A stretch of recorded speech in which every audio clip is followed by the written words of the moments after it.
Hi everyone, Russell here. Spending the day out in the mountains at about 6 degrees Fahrenheit, just giving the heater and enclosed cab a little test. Hopefully this video will help you decide if you want to spend the money to enclose the cab or add the heater to it. So I'm here in the Rocky Mountains, like I said, about 6 Fahrenheit. I'm sitting at about 9,300 feet elevation. I've been driving almost all day.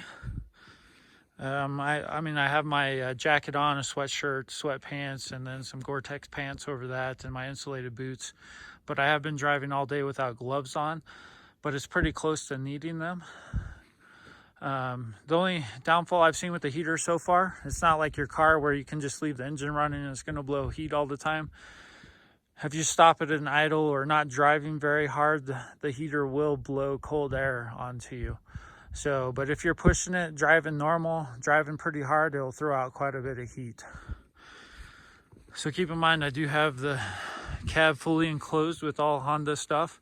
So windshield, wiper kit, the lower door panels, upper door panels, and the rear window there. So I do like the edges of the doors. It is pretty convenient just to zip out the window. I have some towels in there that are slightly bigger than the zipped out window, so I just roll it up and then store it behind the seats, and then when it gets cold I can zip them in real quick. It is nice having this exterior door handle. And then you actually have a handle here on the inside to open it.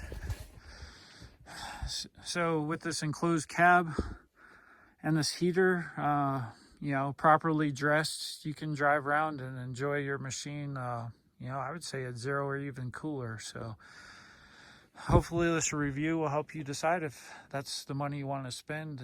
And thanks for watching. I appreciate it.